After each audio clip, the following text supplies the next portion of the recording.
गई थी और आज से हम लोग श्रीमद् भागवतम चालू करने वाले हैं। तो उससे पहले हम लोग प्रार्थना करते हैं। ओम अज्ञानतिमिरन्धस्य ज्ञानाञ्जनशलाकया चक्षुरुन्मिलितं येन तस्मै श्रीगुरुवे नमः। श्रीचैतन्यमनोभीष्टं स्थापितं येन भूतले स्वयं रूपकदा मह्यं ददाति स पदान्तिकं।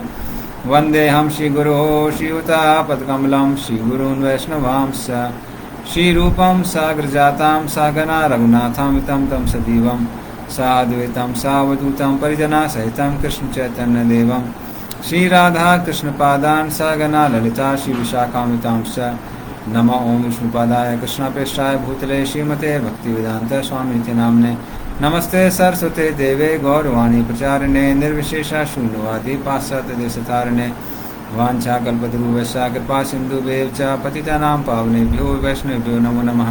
नमो महावदन्याय कृष्णप्रेम प्रदायते कृष्णाय कृष्णचैतन्य नाम्ने गौरतुसे नमः। हे कृष्णा करुणा सिंधु दीनबंधु जगतपते गोपसा गोपका कांता राधा कांता नमस्ते। तप्त कांचन गौरांगी श्री राधे वृंदावनेश्वरी वृषभानुसुते देवी प्रणमामि हरिप्रिये। नीलाचल निवासाय नित्याय परमात्मने बलभद्र सुभद्राभ्याम जगन्नाथाय ते नमः। जय श्री कृष्ण चैतन्य प्रभु नित्यानंद श्री अद्वैत गदाधर श्रीवासादि गौर भक्तवृंद। हरे कृष्णा कृष्णा कृष्णा हरे हरे हरे राम राम राम हरे हरे।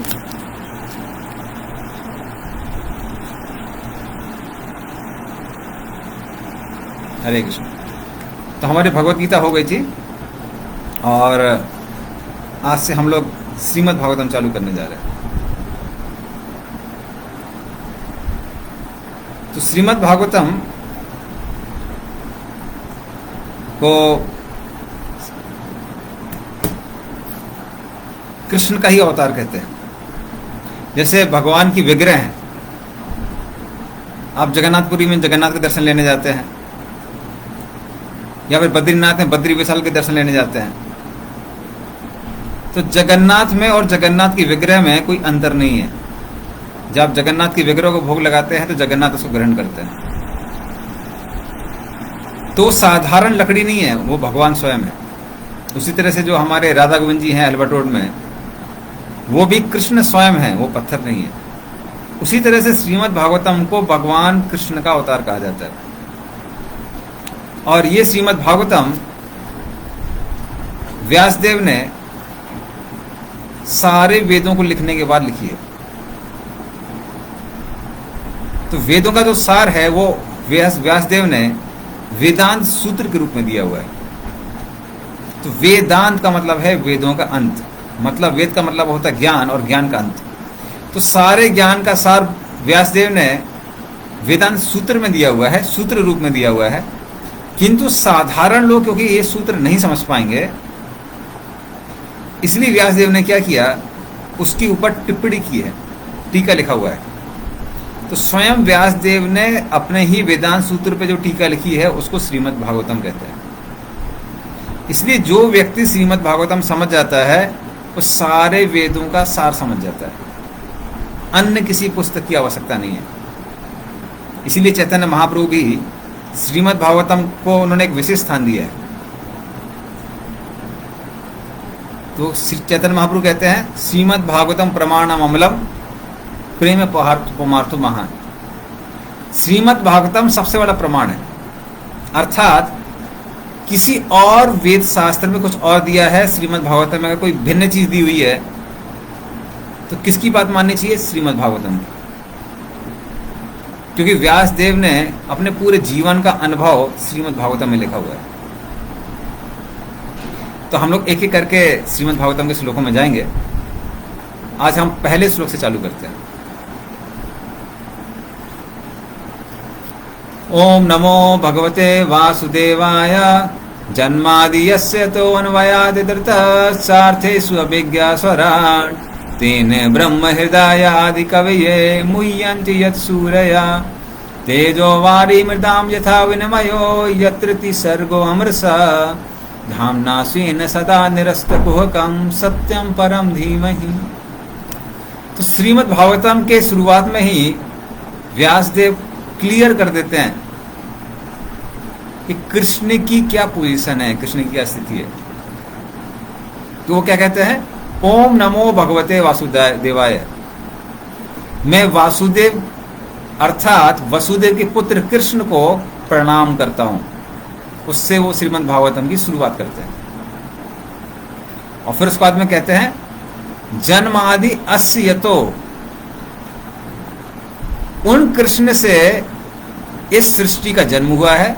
और जन्मादि का मतलब है सिर्फ मात्र जन्म नहीं हुआ है, कृष्ण ही इस सृष्टि को क्या करते हैं, मेंटेन करते हैं, भरण पोषण करते हैं सृष्टि का।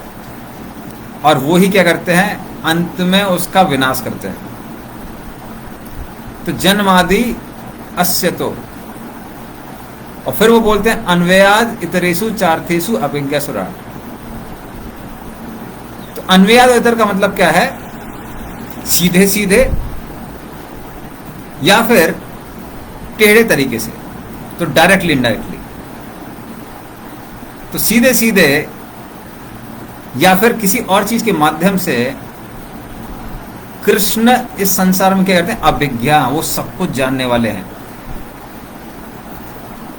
हम अपने शरीर के बारे में और कुछ चीजों के बारे में सीमित रूप से जानते हैं। जैसे कई बार हमको ये भी पता नहीं होता है कि शरीर में क्या चल रहा है, इसलिए हमको डॉक्टर की आवश्यकता होती है। और डॉक्टर को भी पता नहीं होता है, इसलिए वो क्या करते हैं, ईसीजी अलग अलग टेस्ट देते हैं जानने के लिए। लेकिन कृष्ण कौन है, जिनको हर चीज के बारे में पता है, हमारे शरीर के बारे में पता है और इस ब्रह्मांड के कोने कोने के बारे में पता है। तो कृष्ण को हर चीज के बारे में पता है। इसलिए कृष्ण का एक नाम क्या है, अभिज्ञा। उनको अभिज्ञ बोला गया है। अभिज्ञ का मतलब क्या है, वो सब कुछ जानने वाले हैं। और क्यों जानने वाले हैं, क्योंकि उन्हीं की सृष्टि है। जैसे जो व्यक्ति जिस घर का मालिक है, उसको उस घर का कोना कोना पता रहता है, कौन सी जगह का क्या रखा हुआ है।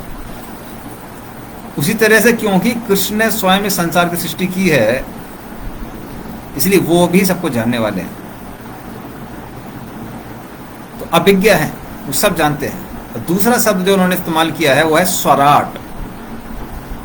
स्वराट का मतलब क्या है, कृष्ण पूर्ण रूप से स्वतंत्र है। हम भगवान पे निर्भर करते हैं। कैसे निर्भर करते हैं, यदि भगवान हमको आंख नहीं देंगे तो हम देख नहीं सकते हैं। यदि भगवान सूर्योदय नहीं कराएंगे हम नहीं देख सकते हैं। हम या फिर रात को चंद्रमा की रोशनी नहीं देंगे या बिजली नहीं देंगे तो हम नहीं देख सकते।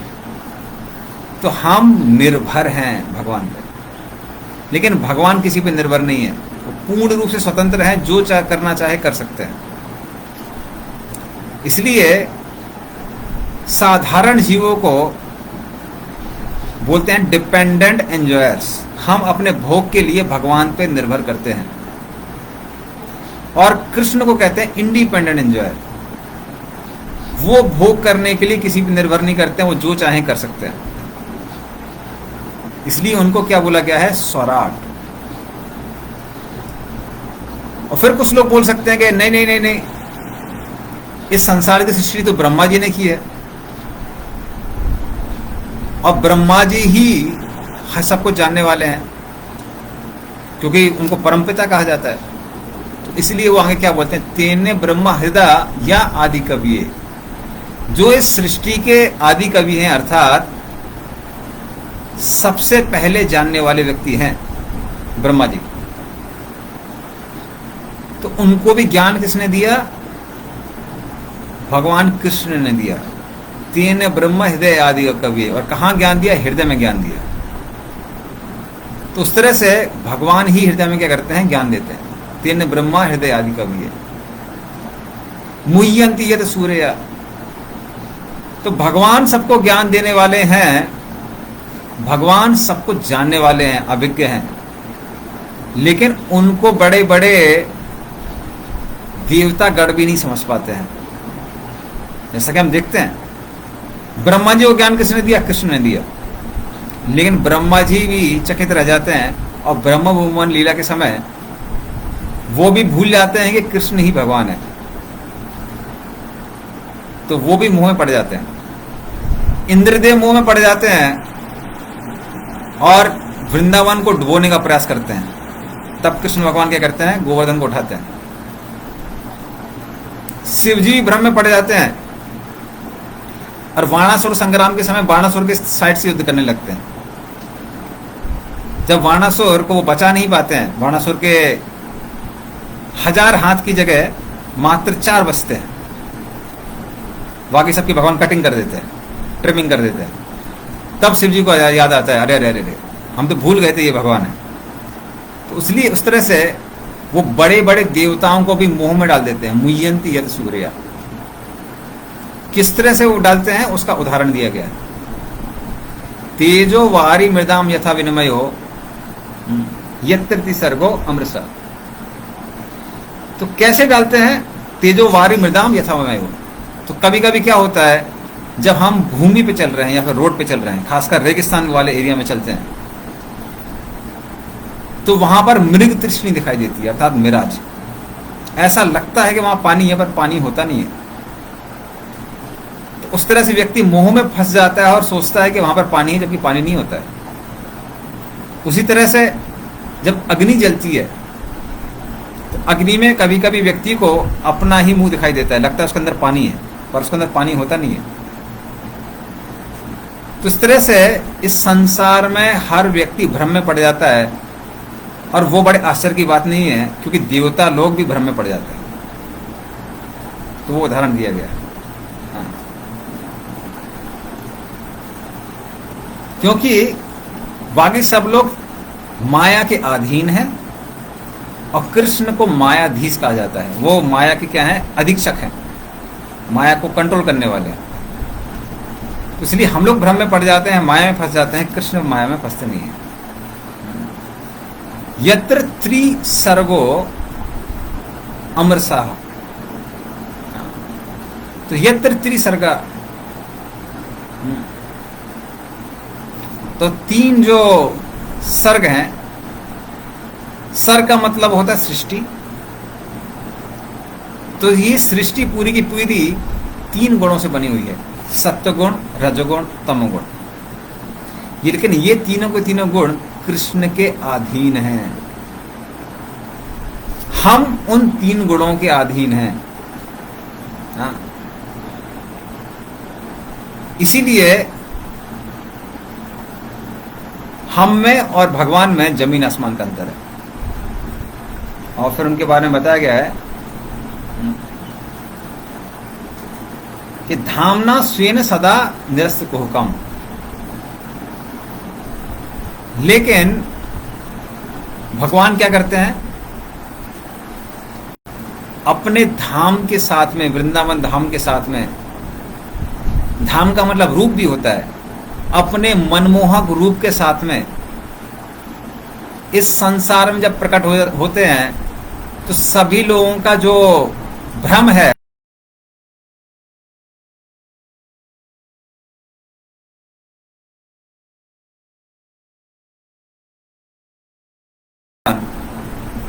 वो इस संसार के भ्रमों से ऊपर है। उसका इस संसार के भ्रमों से कुछ भी लेना देना नहीं है। तो इस तरह से गोलोक वृंदावन में और इस संसार में ये अंतर है।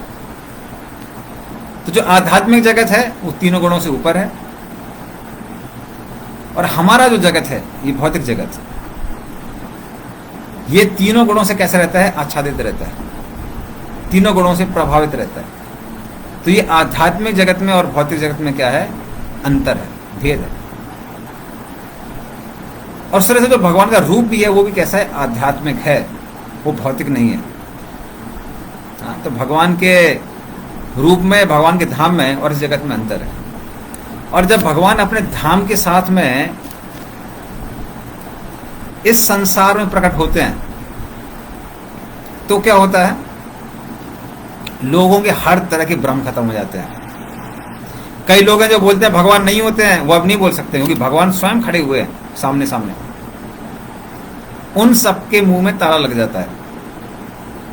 तो इस तरह से भगवान अपने बारे में जो भ्रम है उसको भी खत्म करते हैं, संसार में प्रकट होते हैं।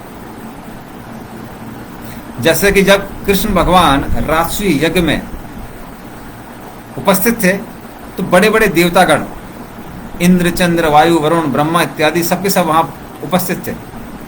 लेकिन जब वो कृष्ण की सुंदरता को देखते हैं तो कहते हैं, इनकी सुंदरता को देख के हम एक ही समझ सकते हैं कि इनकी सुंदरता को ब्रह्मा जी ने तो नहीं बनाया है, ये ब्रह्मा की सृष्टि नहीं हो सकती है, ये कोई भिन्न सृष्टि है। तो वो लोग समझ जाते हैं। तो उसी तरह से भगवान जब प्रकट होते हैं तो उनकी सुंदरता को देख के, उनके शौर्य को देख के, उनकी लीलाओं को देख के किसी को ये भ्रम नहीं रह जाता कि भगवान होते हैं कि नहीं होते हैं, सबको एकदम क्लियर हो जाता है।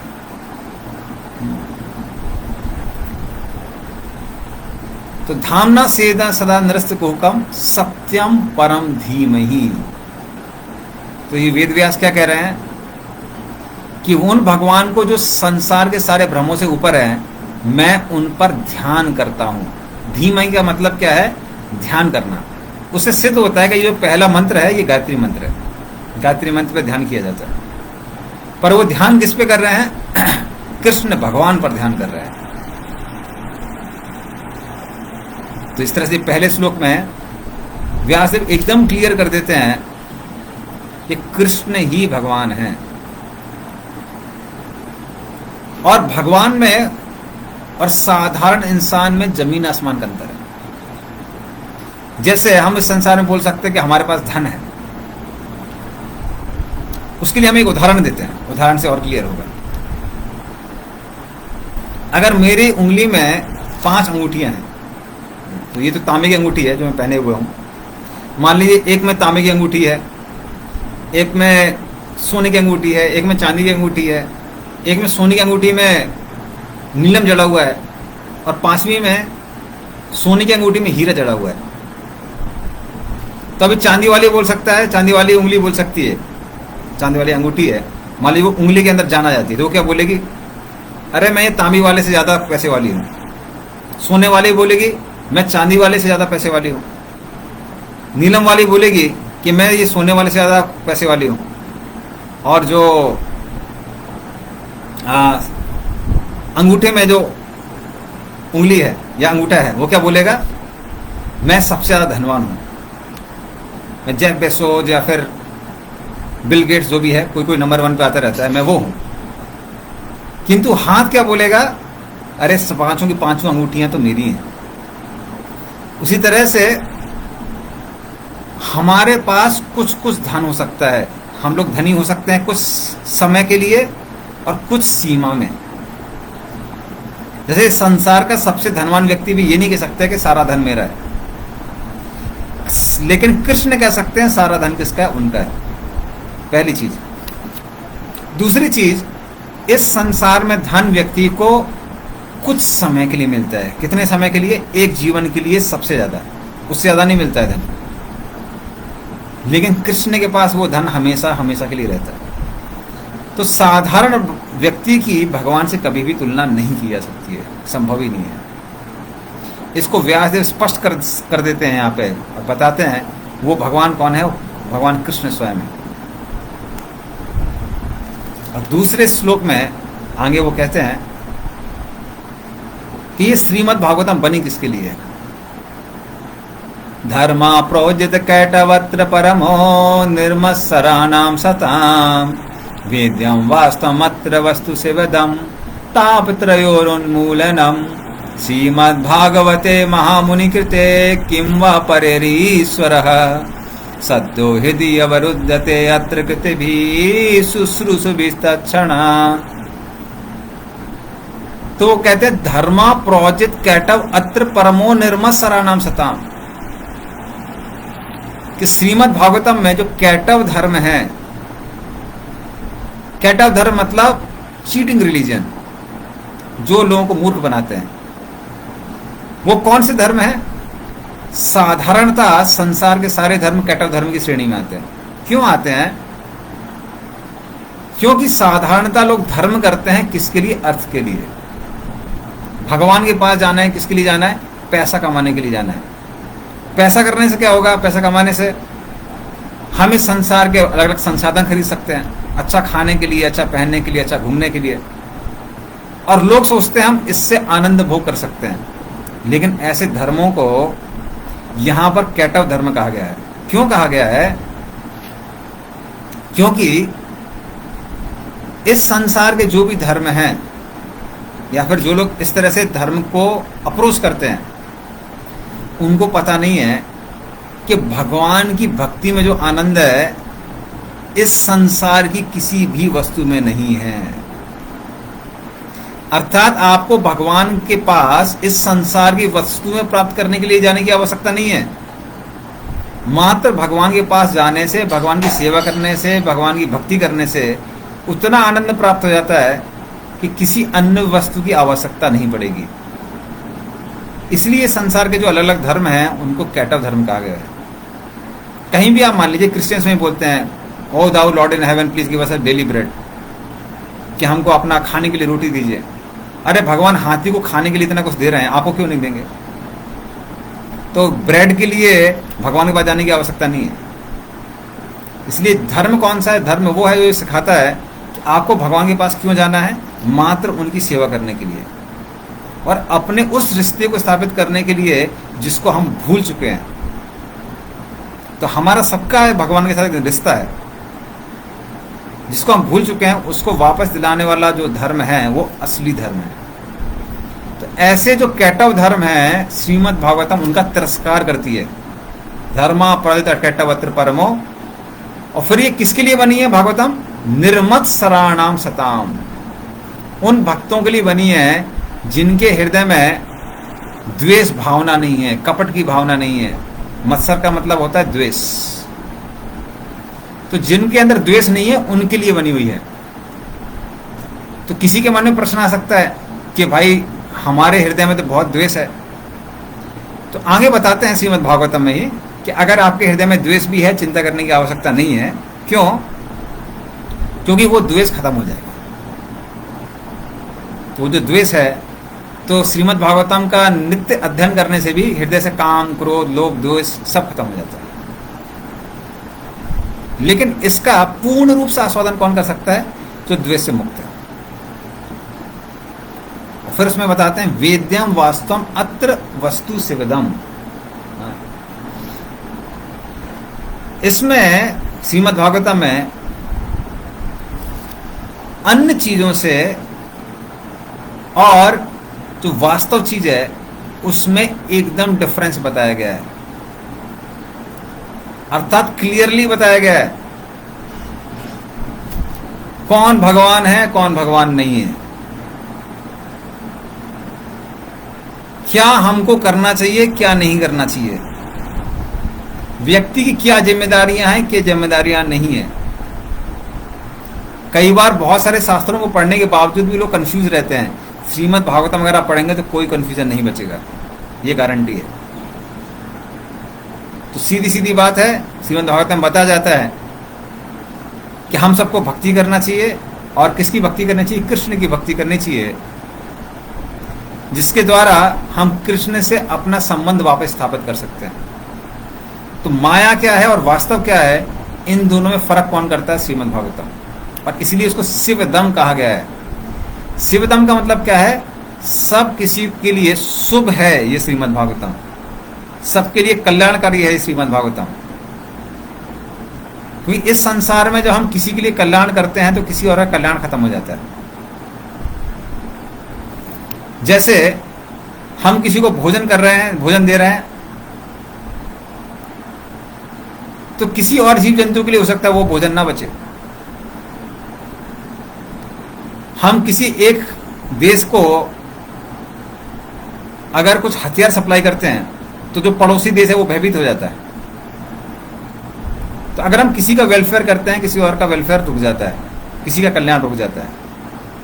ये श्रीमद् भागवतम के द्वारा हर किसी का कल्याण होता है। बोलने वाले का कल्याण होता है, सुनने वाले का कल्याण होता है, अध्ययन करने वाले का कल्याण होता है, और जो उसका पालन करता है उसका तो कल्याण एकदम ही निश्चित है। तो शिवदम।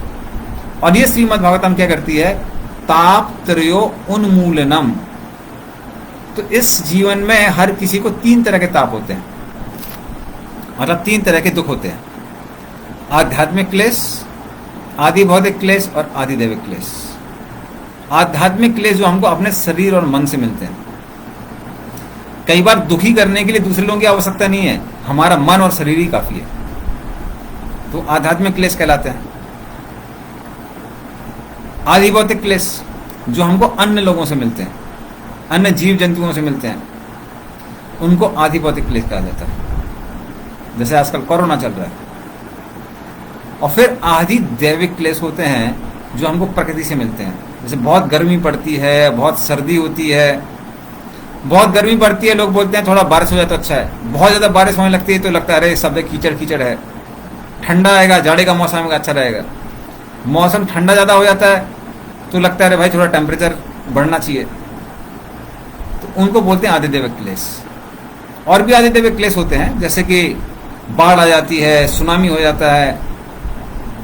हाँ, अब यास आया था, तो ये सब के सब क्या कहलाते हैं? ये सब के सब आदि दैविक क्लेश कहलाते हैं।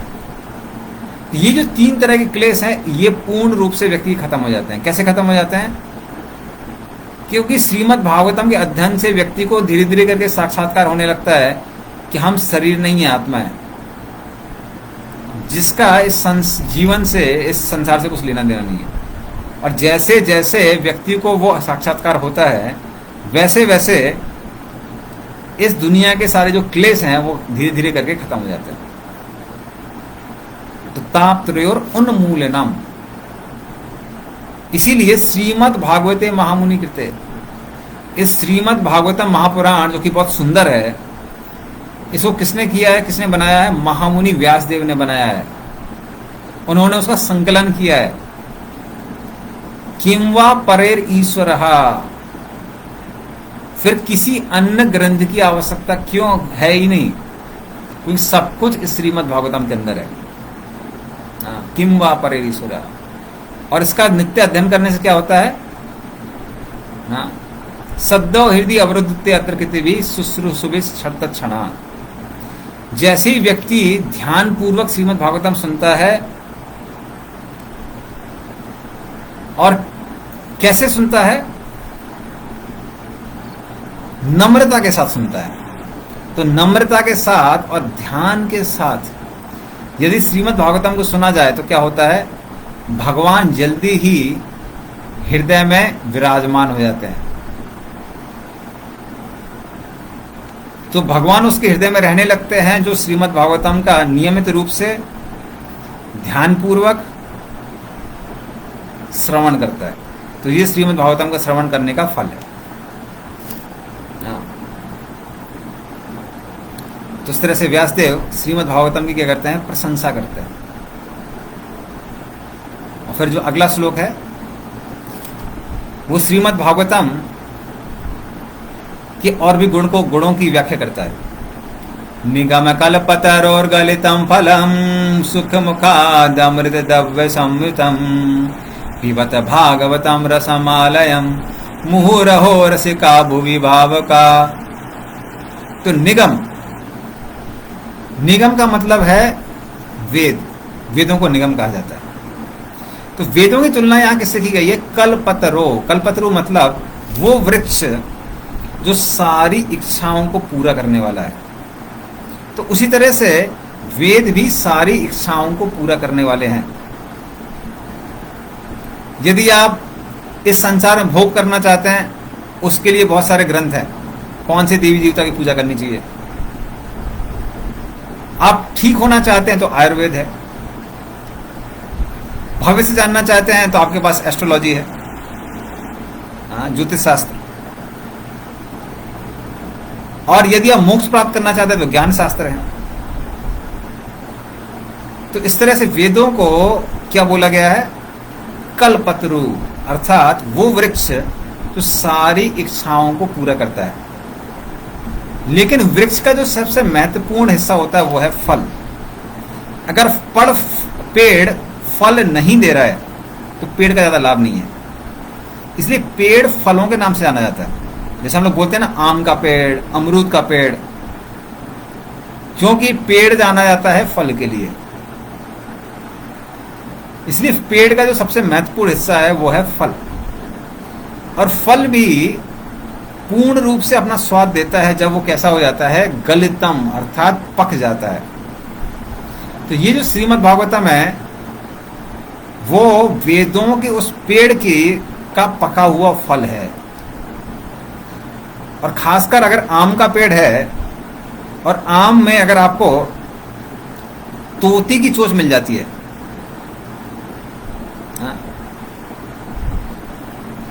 तो तोती की अगर चोंच पड़ जाती है तो क्या हो जाता है, वो फल और भी मीठा हो जाता है।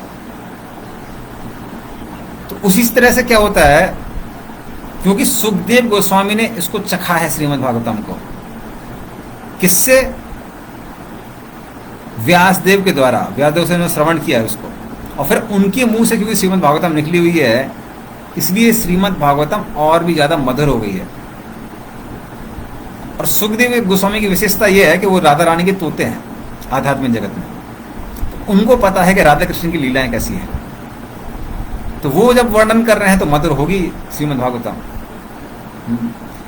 तो अमृत द्रव्य संयुतम, और ये श्रीमद् भागवतम कैसी है, अमृत की तरह है जो आपको अमर बना देगी, अर्थात इस दुनिया में दोबारा जन्म नहीं लेना पड़ेगा। और कैसी है, द्रव्य है, मतलब जैसे आम का जो रस होता है वो और भी आनंद देता है, तो वो श्रीमद् भागवतम क्या है, उस द्रव्य की तरह है। इस तरह से संयुतम, वो पूर्ण है श्रीमद् भागवतम अपने आप में। इसीलिए व्यासदेव सब लोगों को क्या बोल रहे हैं, पिबत भागवतम रसमाल्यम। इसलिए जो रस का आलय है, रस का घर है श्रीमद् भागवतम, उसको आप पीजिए, उसका पान कीजिए। मुहुर अहो रसिका भुवि भाव का। तो जो लोग भावुक हैं या फिर जो बुद्धिमान लोग हैं वो हमेशा इस श्रीमद् भागवतम का पान करते हैं, भले ही वो कौन हो, भले ही वो आत्माराम पुरुष हो जिनको साक्षात्कार हो गया कि हम शरीर नहीं आत्मा है, वो भी इसका आनंद लेते हैं। श्रीमद् भागवतम को बद्ध जीव ही नहीं, मुक्त जीव भी उसका आस्वादन करते हैं। अच्छा, सिद्धा का एक प्रश्न है, भगवान सबके हृदय में तो हैं, तो श्रीमद् भागवतम पढ़ने से कैसे हृदय में प्रवेश करेंगे? तो जैसा कि हमने बताया, श्रीमद् भागवतम भगवान का ही एक रूप है। तो भगवान जैसे हमने बताया विग्रह पत्थर नहीं है, भगवान स्वयं है, उसी तरह से श्रीमद् भागवतम जो कि किसके रूप में है, ध्वनि के रूप में है। तो साधारण ध्वनि नहीं है, वो कृष्ण स्वयं है। और वो जब कृष्ण कान से प्रवेश करते हैं और हृदय में होके आके विराजमान हो जाते हैं, तो कृष्ण कुछ भी कर सकते हैं। तो कृष्ण कानों से प्रवेश करके हृदय में विराजमान हो सकते हैं, श्रीमद् भागवतम की वाणी की तरह भी।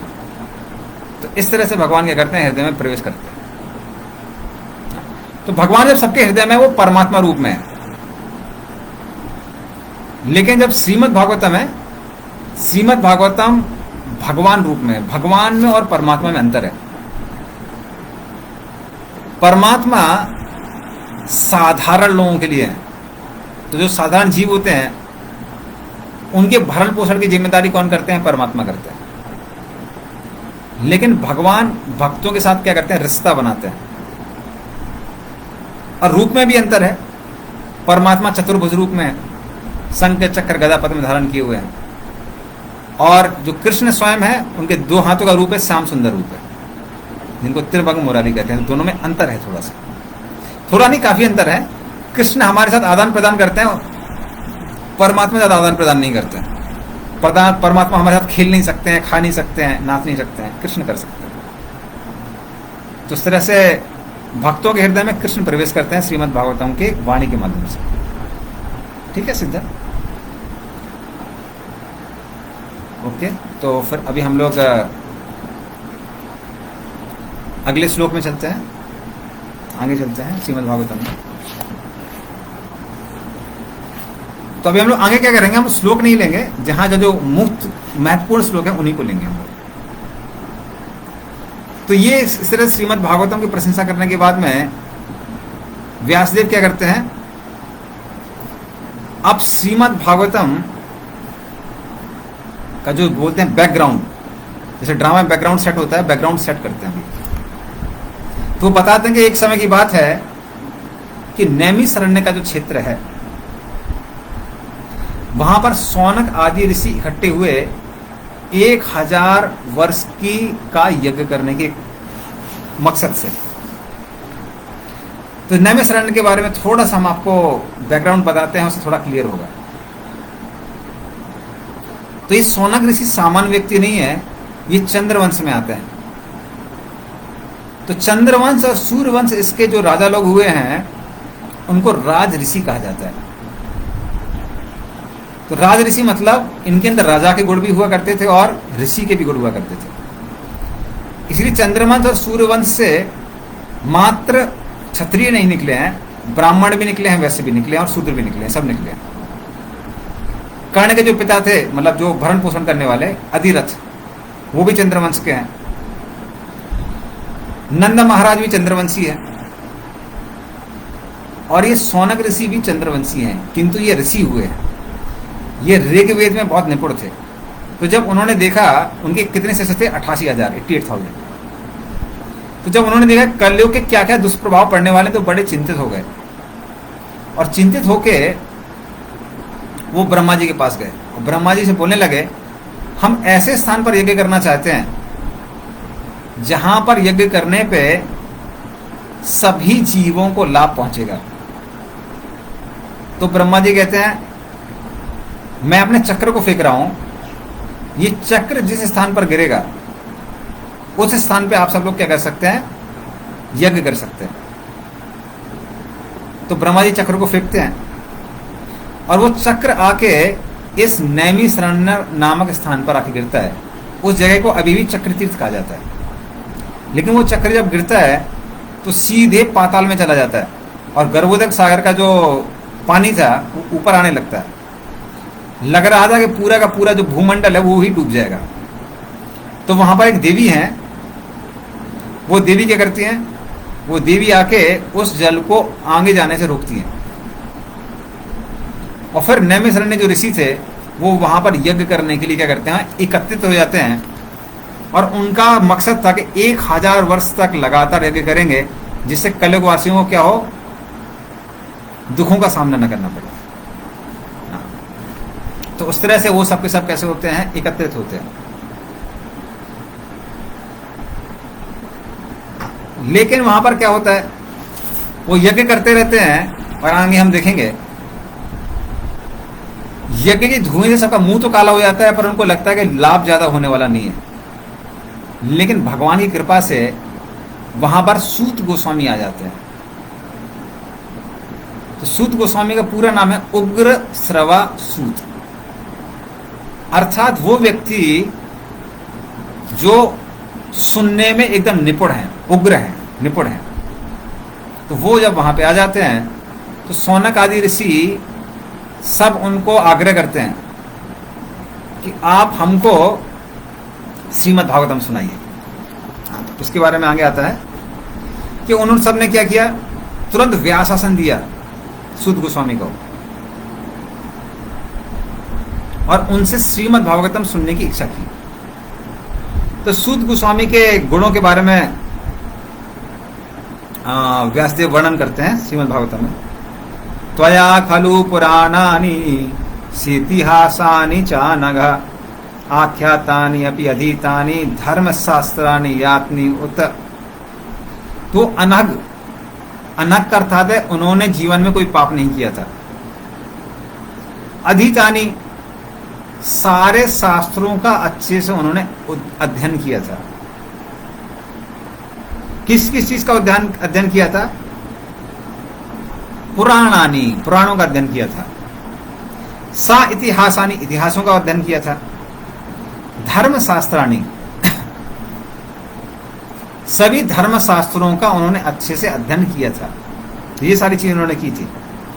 और मात्र अध्ययन नहीं किया था, आख्यातानी, अध्ययन करके दूसरों को समझाया भी था।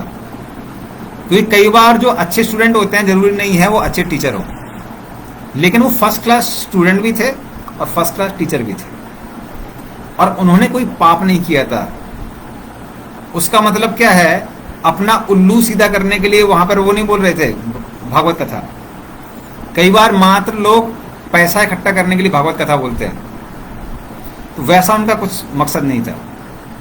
मात्र दूसरों का कल्याण करने के लिए वो भागवतम कथा बोलने वाले थे। तो ये उनकी गुण है। हाँ। तो सूत गोस्वामी को शौनकादि ऋषि कहते हैं कि आपको व्यासदेव ने जो आपको ज्ञान दिया है वो आपको पूर्ण रूप से पता है। और फिर उनके आगे भी कुछ गुण बोलते हैं। क्या गुण बोलते हैं? कि आप अनग हैं, कि कोई आपके अंदर दुर्गुण नहीं है। फिर आप कौन है? वेद वेदांत श्रेष्ठ, जो वेदांतों को जानने वाले हैं उनमें श्रेष्ठ हैं आप, सबको जानने वाले हैं। तो ये बाहरी गुण है। और दो आंतरिक गुण उनके अंदर थे। क्या? सौम्य। सौम्य मतलब बहुत ज्यादा शुद्ध, और जिसको बोलते हैं सादगी उनके अंदर थी। सिंप्लिसिटी, सादगी, ज्यादा कॉम्प्लेक्स नहीं थे। और स्निग्धस्य, स्निग्धस्य का मतलब क्या है? अपने गुरु आदियों से उन्होंने बहुत नम्रता पूर्वक सारे शास्त्रों को ग्रहण किया था। तो ये सारे के सारे गुण उनके अंदर थे। तो उनको देख के 88,000 संत, वो सबके सब उनको आग्रह करते हैं, हमको कुछ प्रश्न है, उन प्रश्नों का उत्तर दीजिए। तो वो 6 प्रश्न पूछते हैं, जो कि सारे के सारे पहले अध्याय में आते हैं। तो ये 6 प्रश्न इस तरह से है। पहला प्रश्न वो पूछते हैं, सभी लोगों के लिए आप वो बताइए जो कल्याणकारी है। तो कितने लोगों के लिए कल्याणकारी है? सभी लोगों के लिए कल्याणकारी है, और हमेशा के लिए कल्याणकारी है। तो जो पूर्ण रूप से हमेशा के लिए कल्याणकारी है और सभी लोगों के लिए कल्याणकारी है, वो बताइए। तो ये पहला प्रश्न था। क्यों बताइए? क्योंकि कलयुग के लोग बहुत ज्यादा दुविधा में हैं। और फिर वो आगे कहते हैं कि कलयुग के क्या क्या गुण है। प्रायेण अल्पायुषा सभ्या कलो अस्मिन् युगे जनः मंद सुमंद मतयो मंद भाग्या ही उपाधता। तो प्रायेण लगभग हमेशा जो कलयुगवासी होते हैं वो कैसे होते हैं? अल्पायु, आयु बहुत कम होती है, आयु ज्यादा नहीं होती है। सतयुग में लोग 1 लाख वर्ष जीते थे, त्रेता में 10,000 वर्ष, द्वापर में 1000 वर्ष, कलयुग की शुरुआत में 100 वर्ष था, और धीरे धीरे करके वो भी आयु कम हो रही है। तो अल्पायु, आयु पे छोड़ने की बहुत कम है। अल्पायु सा सभ्या। फिर क्या? कलाव। कलव का मतलब है कलह करने वाले हैं कलयुग के लोग। छोटी छोटी बात के लिए लड़ाई झगड़ा करना चालू कर देते हैं। आपने देखा हो ट्रेन में कभी सीट के लिए लोग झगड़ा कर देते हैं, हमको विंडो सीट चाहिए, हमको विंडो सीट चाहिए, एक दूसरे को थप्पड़ भी जड़ देते हैं। तो बात बात में कलह हो जाती है। पब्लिक में, घर में मियाँ बीवी की कलह चलती रहती है, ऑफिस में बॉस की और एम्प्लॉय की कलह चलती रहती है। तो हर जगह कलह है। तो कलह है बहुत। अस्मिन युग जना, मतलब इस युग के जनों में, कलयुग में। और फिर क्या है? मंदा। कलयुग के लोग बहुत ज्यादा आलसी हैं। खासकर आप बोलिए मंदिर आइए, भागवतम सुनिए, भगवत गीता सुनिए, आलस दिखाते हैं। अभी तो फेसबुक आ गया है, इंटरनेट आ गया है, हम यहाँ लाइव क्लास भी करते रहते हैं। लोग, कई बार लोग इतने आलसी हो जाते हैं कि वो क्लिक करने में भी उनको आलस आता है। कौन क्लिक करेगा भाई, कौन सुनेगा? तो आलसी है आध्यात्मिक विषयों में। सुमंद मतया। और मान लीजिए कुछ आध्यात्मिक इच्छा भी प्रकट होती है तो चीटिंग करने वाले लोग भरे पड़े हुए हैं धर्म के नाम पे। कहते हैं हम भगवान हैं, हमारी पूजा कीजिए। तो आलतू फालतू बहुत लोग पड़े हुए हैं, ये बाबा वो बाबा। तो ऐसा नहीं सभी लोग खराब हैं, लेकिन फिर भी चीटिंग करने वाले बहुत लोग हैं, बोलते हैं हम भगवान हैं। फिर मंद भाग्य, भाग्य कैसा है? मंद है। और उपाद्रुता, सबसे बड़ी बात क्या है? हमेशा डिस्टर्ब रहते हैं। तो अगर भागवतम सुनने के लिए बैठे हुए भी हैं तो मन विचलित रहता है समस्याओं के कारण, आधी बात घुसती नहीं है दिमाग में। इसलिए आप क्या करिए, इसलिए वो दूसरा प्रश्न इसी वजह से पूछते हैं, सारे वेदों का सार सुनाइए। कलयुग वासियों में सारे वेद पढ़ने की क्षमता नहीं है, आयु कम, बुद्धि कम, डिस्टर्ब्ड है, एक नंबर के आलसी है। तो सब कुछ मत सुनाइए, सारे वेदों का सार सुनाइए, जो कि सब हर किसी का क्या कर सके, भला कर सके। तो ये दूसरा प्रश्न है। तो पहला प्रश्न था कि जो सभी लोगों के लिए अच्छा है वो सुनाइए, और वो क्या होना चाहिए? दूसरा प्रश्न, वो सारे वेदों का क्या होना चाहिए? सार होना चाहिए। ये दूसरा चीज। तीसरा उनका प्रश्न था कि भगवान धीरथी के पुत्र के रूप में क्यों प्रकट हुए? तो इस संसार में कृष्ण क्यों अवतरित हुए? कुछ तो कारण होना चाहिए। हाँ,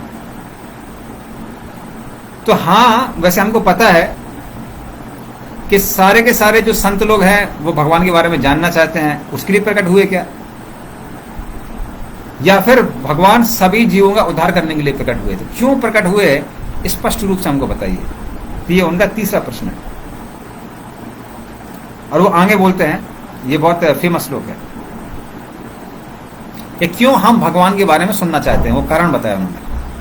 आपन्ना संसृतिम घोराम यन्नाम विवशो गृणन तथा सद्यो विमुच्येता यद भिवेति स्वयं भयम। तो आपन्ना संसृतिम घोराम, जन्म मृत्यु के चक्कर में लोग घोर रूप से फंसे हुए हैं। लेकिन ऐसे फंसे हुए लोग अगर व्यवस्था पूर्वक भगवान का नाम ले लेते हैं कि हे कृष्ण हमको बचाइए, हरे कृष्ण कृष्ण कृष्ण हरे हरे, हरे राम राम राम हरे हरे। तो इस तरह से वो पूछते हैं। तो जब कोई व्यवस्था पूर्वक भगवान का नाम लेता है तो क्या होता है? तथा सद्यो विमुच्यता, एक मिनट में तुरंत ही व्यक्ति कैसा हो जाता है? मुक्त हो जाता है। और यद भयभीति स्वयं भयम, तो जिन भगवान से यमराज भी भय करते हैं, भयभीत होते हैं, वो उस व्यक्ति को पूर्ण रूप से भय से मुक्त कर देते हैं।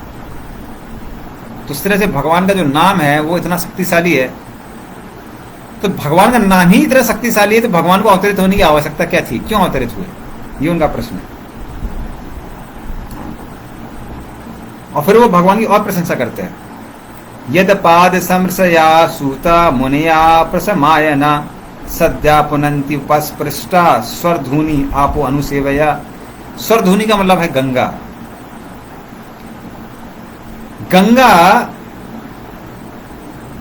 भगवान के चरणों से निकली हुई है, विष्णु भगवान के नाखूनों से निकली हुई है। कोई उस गंगा के जल के संपर्क में आता है तो शुद्ध हो जाता है, लेकिन वो कहते हैं वो शुद्धता धीरे धीरे करके बढ़ती है।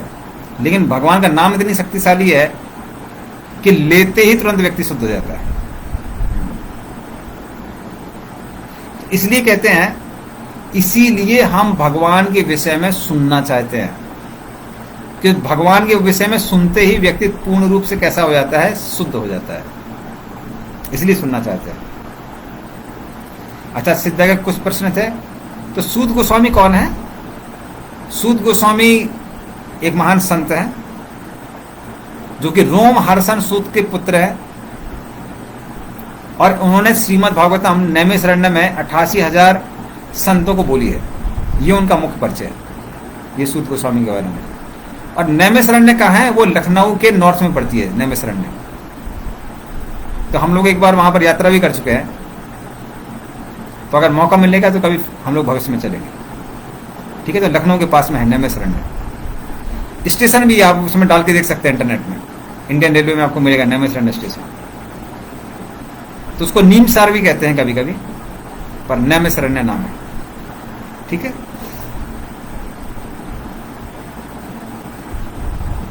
तो इस तरह से वो कहते हैं संत लोग कि कलयुग में कृष्ण का नाम लिए बिना और कृष्ण की लीलाओं को सुने बिना इस किसी का भी उद्धार नहीं हो सकता है। तो हरि कथा और हरि नाम यही दो उद्धार के कारण हैं जिनके द्वारा उद्धार हो सकता है। इसलिए वो चौथा प्रश्न पूछते हैं।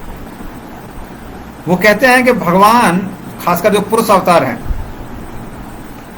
वो इस संसार में क्या क्या लीला करते हैं। तो पुरुष अवतार कौन है? जो तीन विष्णु हैं, गर्भोदक्षा विष्णु, कर्णोदक्षा विष्णु, क्षीरोदक्षा विष्णु, ये तीन विष्णु हैं। इनके बाद में डिटेल में हम बाद में बताएंगे। तो वो इस संसार का क्या करते हैं? सृष्टि करते हैं। जब महाविष्णु सांस छोड़ते हैं तो उनके एक एक रोमकूप से एक एक ब्रह्मांड निकलता है, तो वो सृष्टि करते हैं। वो गर्भोदक्षा विष्णु के रूप में एक एक ब्रह्मांड में प्रवेश करते हैं। उनकी नाभि से कमल निकलता है जिसके अंदर सृष्टि होती है। और फिर वो क्षीरोदक्षा विष्णु के रूप में हर किसी के हृदय में प्रवेश करते हैं और हर अणु में प्रवेश करते हैं, और उसके द्वारा वो क्या करते हैं? मेंटेनेंस करते हैं। और जब महाविष्णु सांस ले लेते हैं तो विध्वंस हो जाता है। तो ये सब की सब उनकी लीलाएं हैं पुरुष अवतारों की। इसके विषय में वो कहते हैं कि हम लोग सुनना चाहते हैं पुरुष अवतारों के बारे में। तो उसके उनकी लीलाओं के बारे में बताइए, और फिर लीला अवतारों के बारे में बताइए भगवान। तो भगवान कृष्ण, भगवान नरसिंह देव, भगवान राम, ये सब के सब भगवान की लीला अवतार कहलाते हैं, जो लीलाओं के माध्यम से इस संसार में लोगों के हृदय को चुरा लेते हैं, जिसके द्वारा लोगों के मन में भगवान के साथ संबंध बनाने की इच्छा प्रकट होती है। तो भगवान यहां पे आकर एडवर्टाइजमेंट करते हैं। तो हम इन लीला अवतारों के बारे में सुनना चाहते हैं, ये सबके सब बोलते हैं। क्योंकि भगवान की लीलाओं को सुनने से कभी भी तृप्ति नहीं मिलती है। जितना भी सुनो मन करता है और सुनते रहो, सुनते रहो, सुनते रहो। वयम चाना वित्रप्पामहा, हम लोग तृप्त नहीं है, हमको और सुनना चाहते हैं। इसलिए भगवान की लीलाओं के बारे में विस्तार से बताइए। और फिर हम आगे जानना चाहते हैं कि कृष्ण और बलराम जब इस संसार में आए तो कैसे उन्होंने अलग अलग लीलाएं की, उन सब के बारे में विस्तार से बताइए। तो हम देखते हैं लगभग 50% भागवतम कृष्ण की लीलाओं के बारे में बताइए के बारे में है।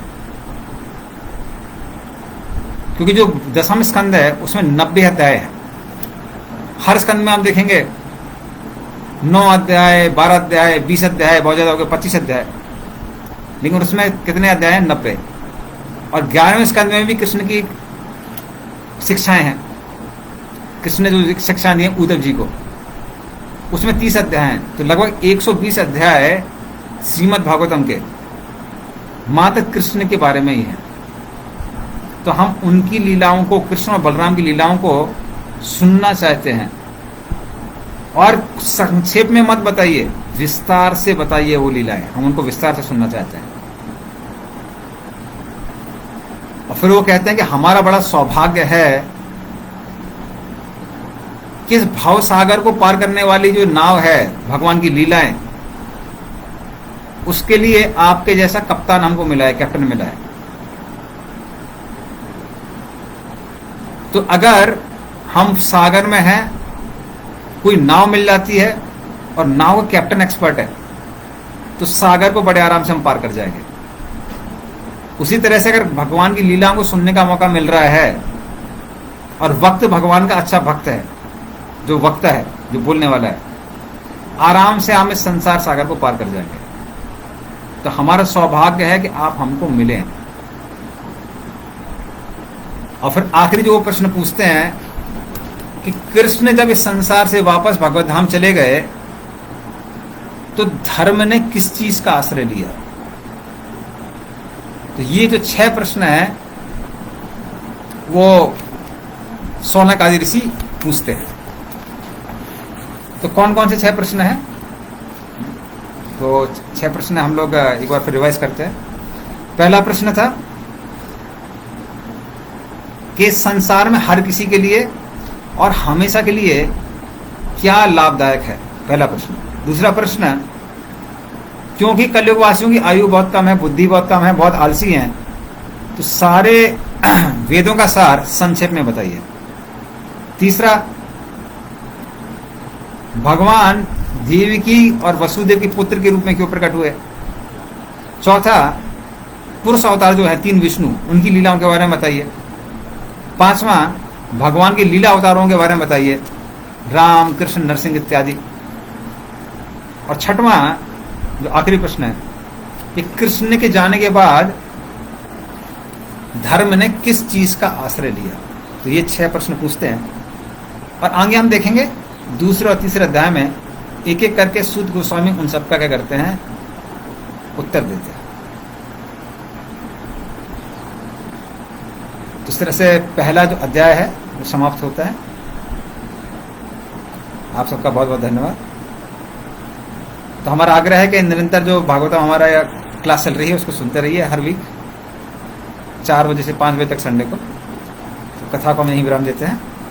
ग्रंथराज श्रीमद् भागवतम की जय, शील प्रभुपाद की जय। जय